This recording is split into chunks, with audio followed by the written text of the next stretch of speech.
அன்பான சொந்தங்களுக்கு வணக்கம். நம்மளுடைய சப்ஸ்கிரைபர் அண்ணா நான் இந்தியாவில் இருக்கேன், சிங்கப்பூருக்கு வாரதுக்கு 4,00,000 7,00,000 வரைக்கும் கேட்குறாங்க.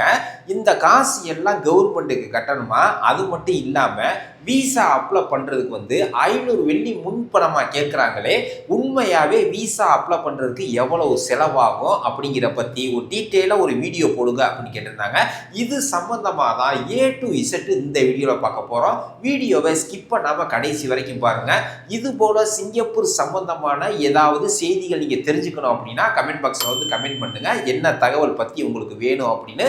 இது வரைக்கும் நம்ம சேனலை சப்ஸ்கிரைப் பண்ணலன்னா மறக்காமல் சப்ஸ்கிரைப் பண்ணிவிட்டு பெல் ஐக்கானை கிளிக் பண்ணிவிட்டு நோட்டிஃபிகேஷன் ஆன் கொடுத்து வச்சுக்கோங்க. அதே போல் நம்மளுடைய மெம்பர்ஷிப்லையும் ஜாயின் பண்ணி வச்சுக்கோங்க. அப்போ தான் நம்ம போடுற ஒவ்வொரு வீடியோ உங்களுக்கு உடனுக்குடன் கிடைக்கும். வாங்க வீடியோக்குள்ளே போகலாம். ஏஜென்ட்டுக்கிட்ட 4 லட்சம் 5 லட்சம் பணத்தை கட்டிட்டு கட்டின காசை எடுக்க முடியாமல் கஷ்டப்பட்டுக்கிட்டு அவங்க வயிற்றுச்சலில் விடுற சாபத்துக்கு மட்டும் நீங்கள் ஆளாகாதீங்க. உங்களுடைய வம்சமே இல்லாமல் போகிறதுக்கு வாய்ப்பாக அமைஞ்சிரும். இதை நல்லா ஞாபகத்தில் வச்சுக்கோங்க.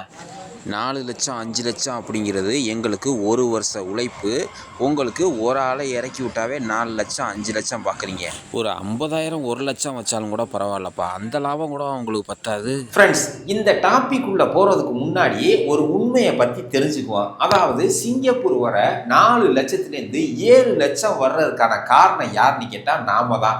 அதாவது எப்படியாவது கடனை வாங்கி சிங்கப்பூர் போயிட்டு காசை அள்ளிக்கிட்டு வந்துடலாம் அப்படின்னு நாம் நினைக்கிறோம். அதாவது சிங்கப்பூரில் வேலை பார்க்குறவங்க இந்தியாவில் நல்ல வசதி வாய்ப்போட செல்வாக்காக இருக்கிறாங்க அப்படின்னு நினைப்பீங்க.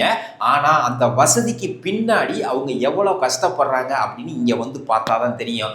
ஒரு வருஷம் இருந்துட்டு அல்லது 2 வருஷம் இருந்துட்டு லீவில் ஒரு மாதம் ஊருக்கு வரும்போது அவங்க வெள்ளையும் சொல்லையுமா ஊருக்கு வர்றதை பார்த்துட்டு ஆஹா அருமையான வேலையாக இருக்கும் போலடா, நல்லா சம்பாதிக்கிறாங்க போலடா அப்படின்னு ஆசைப்பட்டு நீங்களே சிங்கப்பூர் வர்றதுக்கு நினைக்கிறீங்க. ஆனால் நீங்கள் சின்ன வயசில் குடித்த தாய்ப்பாலை கக்குற அளவுக்கு இங்கே வேலை வாங்கிடுவாங்க. சரிங்களா? அது மட்டும் இல்லாமல் உங்களுக்கு நல்ல கம்பெனி அமையணும், நல்ல சூப்பர்வைசர் அமையணும், நல்ல பாஸ் அமையணும், கம்பெனியில் ஓவர் டைம் இருக்கணும். இது எல்லாம் இருந்தால் மட்டும்தான் நீங்கள் ஒரு வருஷத்தில் கடன் அடைக்க முடியும். அதாவது 4-5 லட்சம்.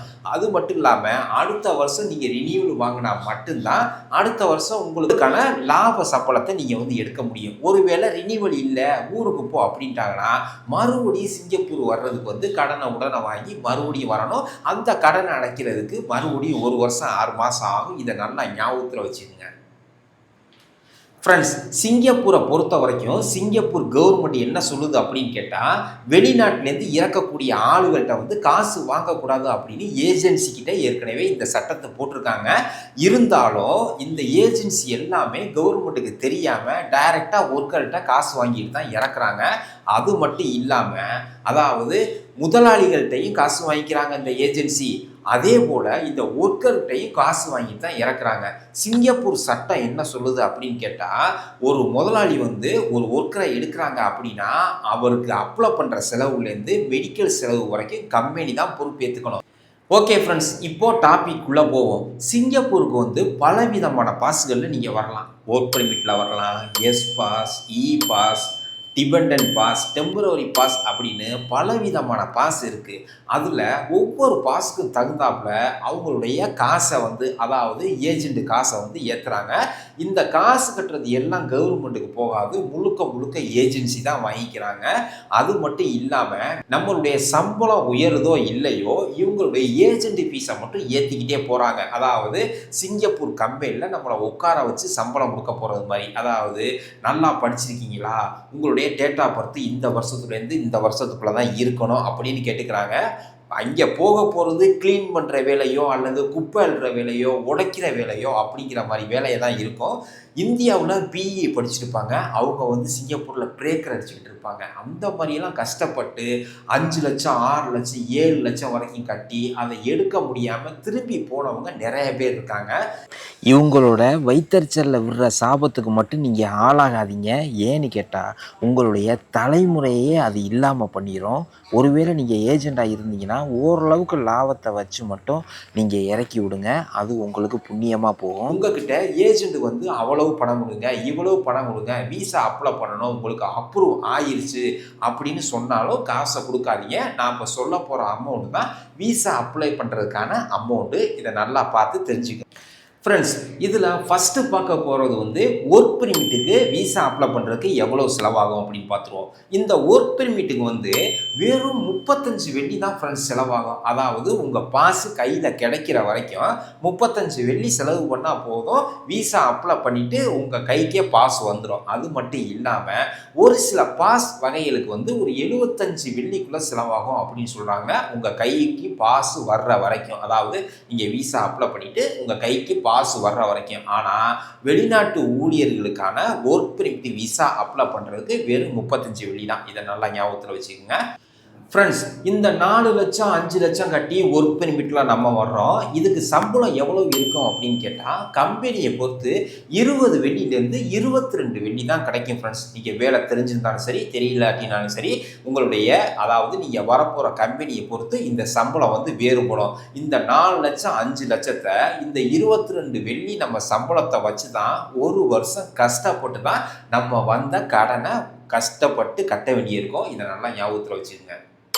ஃப்ரெண்ட்ஸ், இதில் ரெண்டாவதாக பார்க்க போகிறது வந்து என்டிஎஸ் பெர்மிட், அதாவது நான் ட்ரெடிஷ்னல் சோர்ஸ் அப்படின்னு சொல்லுவாங்க. இதுக்கு விசா அப்ளை பண்ணுறதுக்கு எவ்வளோ செலவாகும் அப்படின்னு கேட்டால் இதுக்கும் 35 வெள்ளி தான் செலவாகும். சரிங்களா? அதாவது உங்கள் கைக்கு பாஸ் வர்ற வரைக்கும் விசா அப்ளை பண்ணுறதுலேருந்து அனைத்து 35 வெள்ளி தான் வரும். உங்கள்கிட்ட ஏஜென்ட் ஏதாவது என்டிஎஸ் பெர்மிட் அப்ளை பண்ணுறதுக்கு 500 வெள்ளி கொடு, 300 வெள்ளி கொடு அப்படின்னு கேட்டாங்கன்னா இதை நீங்கள் தாராளமாக சொல்லலாம். சார் 35 வெள்ளி தானே செலவாகும், நீங்கள் என்ன 100 வெள்ளி 200 வெள்ளி கேட்குறீங்க அப்படின்னு நீங்கள் தாராளமாக கேட்கலாம். இதுக்கும் சம்பளம் எவ்வளோ இருக்கும் அப்படின்னு கேட்டால் உங்களுடைய கம்பெனியை பொறுத்து, நீங்கள் வரக்கூடிய செக்டாரை பொறுத்து 1200லேருந்து 1500 வெள்ளி கொடுப்பாங்க. காலையில் 8 மணிலேருந்து நைட்டு 10 மணி வரைக்கும் கிட்டத்தட்ட 12லேருந்து 14 மணி நேரம் நீங்கள் கஷ்டப்பட்டு வேலை பார்க்குற மாதிரி இருக்கும். இதை நல்லா ஞாபகத்தில் வச்சுங்க. அதே போல் இந்த கன்ஸ்ட்ரக்ஷனில் வர்றவங்களுக்கு வந்து 500 வெள்ளி லெவியும், அதே போல் நான் கன்ஸ்ட்ரக்ஷன் செக்டார், அதாவது வேறு ஏதாவது இந்த மேனுஃபேக்சரிங் அந்த மாதிரி செக்டாருக்கு வர்றவங்களுக்கு வந்து 900 வெள்ளி லெவி வசூலிப்பதாக சொல்கிறாங்க. ஒருவேளை உங்களுக்கு சம்பளம் அதிகமாக போட்டு எடுத்தாங்கன்னா தங்குற இடம், அதே போல் சாப்பாடு செலவு நீங்களே பார்த்துக்கிற மாதிரி இருக்கும். சரிங்களா? ஃப்ரெண்ட்ஸ், இதில் மூணாவதாக நம்ம பார்க்க போகிறது வந்து டிபி பாஸ், அப்படின்னா டிபெண்டன்ட் பாஸ் அப்படின்னு சொல்லுவாங்க. இது பெரும்பாலும் படித்தவங்க, டிகிரி வச்சுருக்கவங்க தான் வாங்க முடியும். இதை நல்லா ஞாபகத்தில் வச்சுக்கோங்க.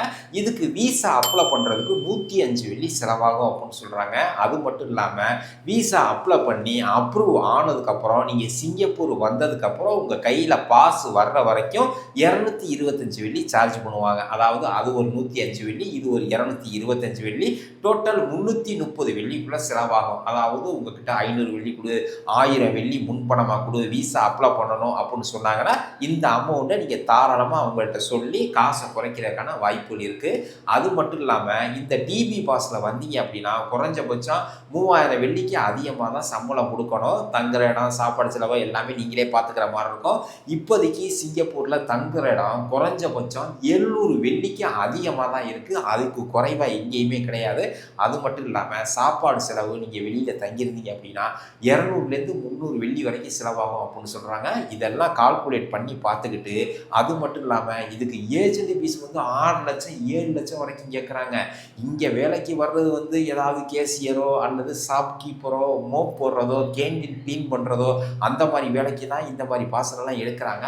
அதையும் நல்லா ஞாபகத்தில் வச்சுருங்க.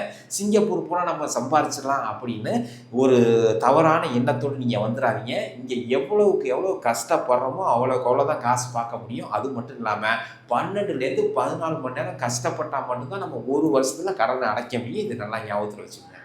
ஃப்ரெண்ட்ஸ், இதில் நாலாவதாக நம்ம பார்க்க போகிறது வந்து எஸ்பாஸ். இந்த எஸ்பாஸ்க்கு விசா அப்ளை பண்ண எவ்வளோ செலவாகும் அப்படின்னு கேட்டால் 105 வெள்ளி செலவாகும். அது மட்டும் இல்லாமல் விசா அப்ரூவ் ஆகி உங்கள் கைக்கு பாஸ் வந்ததுக்கப்புறம் மறுபடியும் ஒரு 100 வெள்ளி கட்டுற மாதிரி இருக்கும். மொத்தத்தில் 205 வெள்ளியில் விசா அப்ளை பண்ணி உங்கள் கைக்கு வந்து பாஸ் வந்துடும்.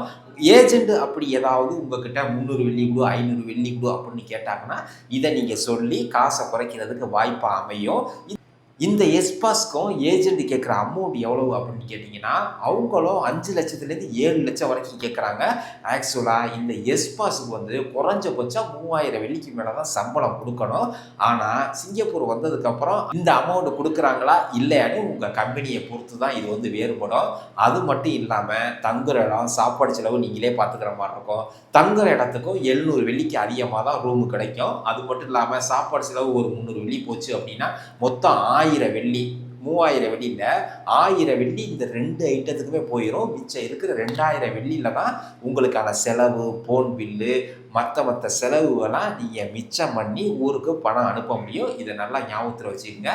எஸ் பாஸ்லையோ நான் டிபி பாஸில் அல்ல இ பாஸில் போகிறேன் அப்படின்னு பெருமையாக நினச்சி வர வேணாம். இங்கே உள்ள செலவினங்கள் வந்து அதிகம். இதெல்லாம் கம்மி பண்ணிக்கிட்டு நம்ம ரொம்ப கஷ்டப்பட்டால் மட்டும்தான் ஊருக்கு ஒரு நல்ல சம்பளத்தை அனுப்ப முடியும். இதை நல்லா ஞாபகத்தில் வச்சுக்கோங்க.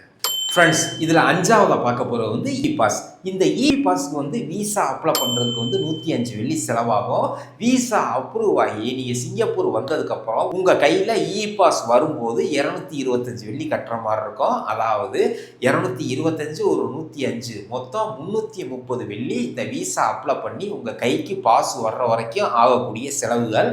அப்படி ஏதாவது ஏஜென்ட் வந்து நீங்கள் 500 வெள்ளி கொடுங்க, இதுக்கு இவ்வளவு தேவைப்படும் அப்படின்னு கேட்டாங்கன்னா நீங்கள் எக்ஸ்பிளைன் பண்ணி அமௌண்ட்டை குறைச்சி கேளுங்க. அதாவது இந்த இ பாஸில் வர்றதுக்கு ஏஜென்ட் எவ்வளோ அமௌண்ட் ஃபிக்ஸ் பண்ணுறாங்க அப்படின்னு கேட்டால் 6 லட்சத்துலேருந்து 7 லட்சம் வரைக்கும் குறைஞ்சபட்சம் வருதுன்னு சொல்கிறாங்க. இதுக்கும் யாரும் உட்கார வச்சலாம் சம்பளம் கொடுக்க மாட்டாங்க. இந்த இ பாஸில் வந்து இந்த டேட் ஆஃப் பர்த்தில் இருக்கணும், அந்த டேட் ஆஃப் பர்த்தில் இருக்கணும், உங்களுடைய ஆர்எம்ஐ சர்டிஃபிகேட் இருக்கணும் அப்படின்னு ஏகப்பட்ட ரூல்ஸ் அண்ட் ரெகுலேஷன் இருக்குது. அது மட்டும் இல்லாமல் நம்ம 12லேருந்து 14 மணி நேரம் கஷ்டப்பட்டு கால் வலிக்க நின்று வேலை செஞ்சால் மட்டும்தான் நம்ம வந்து எதிர்பார்த்த காசை வந்து நம்ம எடுக்க முடியும். இந்த இ பாஸுக்கு குறைஞ்சபட்சம் எவ்வளவு சம்பளம் கொடுக்கணும் அப்படின்னு கேட்டால் இதுக்கும் 3000 வெள்ளிக்கு மேலே தான் சம்பளம் கொடுக்கணும். அதாவது இந்த இ பாஸ்லேயே 2 வகையான செக்டர்கள் இருக்குது. அந்த செக்டரை பொறுத்து உங்களுடைய சம்பளம் வந்து மாறுபடும். அது மட்டும் இல்லாமல் தங்குற இடம் நீங்களே பார்த்துக்கிற மாதிரி இருக்கும், சாப்பாடு செலவு நீங்களே பார்த்துக்கிற மாதிரி இருக்கும். இதுக்கு எல்லாம் நீங்கள் செலவு போனது போக உங்கள் செலவெல்லாம் போனது போக தான் வீட்டுக்கு அமௌண்ட் அனுப்ப முடியும். இதை நல்லா ஞாபகத்தில் வச்சுக்கோங்க. நான் இப்போ சொன்னது உங்களுக்கு தெளிவாக புரிஞ்சிருக்கும். அதாவது நீங்கள் சிங்கப்பூருக்கு எந்தெந்த பாஸில் வர்ற மாதிரி இருக்கீங்களோ நான் இப்போ சொன்னது எல்லாத்தையும் செக் பண்ணிவிட்டு இந்த பாஸ்க்கு இவ்வளோ அமௌண்ட் தான் கட்டணும் அப்படின்னு ஃபிக்ஸ் பண்ணதுக்கப்புறம் நீங்கள் சிங்கப்பூர் வர்றதா வேணாமா அல்லது ஊர்லேயே ஏதாவது ஒரு பிஸ்னஸை பார்க்கலாமா அப்படின்னு நீங்கள் தான் முடிவு பண்ணணும். ஏன்னு கேட்டால் இந்த 6 லட்சம் 7 லட்சம் அப்படிங்கிறது வந்து சாதாரண அமௌண்ட்டு கிடையாது.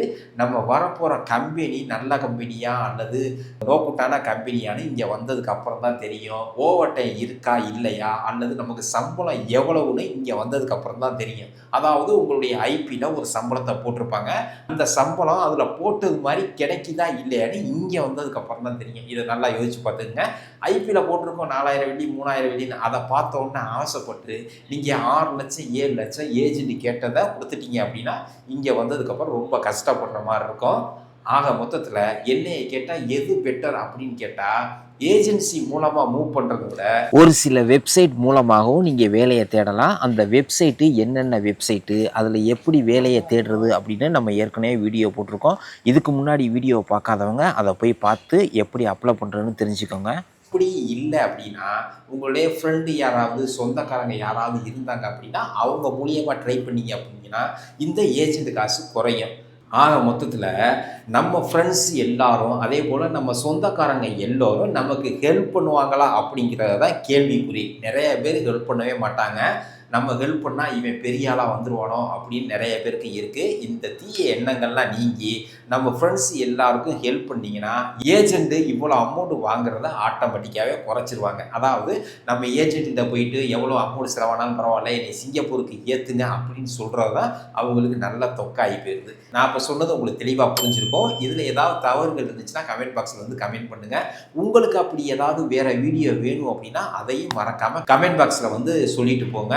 இந்த தகவல் பிடிச்சிருந்துச்சுன்னா லைக் பண்ணுங்கள். உங்கள் ஃப்ரெண்ட்ஸ் யாராவது சிங்கப்பூருக்கு வர ட்ரை பண்ணிட்டு இருக்காங்கன்னா அவங்களுக்கு இந்த வீடியோ ஷேர் பண்ணுங்கள். இது போல் சிங்கப்பூர் சம்மந்தமான பல பயனுள்ள தகவல்கள் நீங்கள் தெரிஞ்சுக்கணும் அப்படின்னா நம்மளுடைய சேனலை சப்ஸ்கிரைப் பண்ணி வச்சுங்க. மீண்டும் ஒரு அடுத்த நல்ல பயனுள்ள வீடியோவில் சந்திப்போம். மகிழ்ச்சி.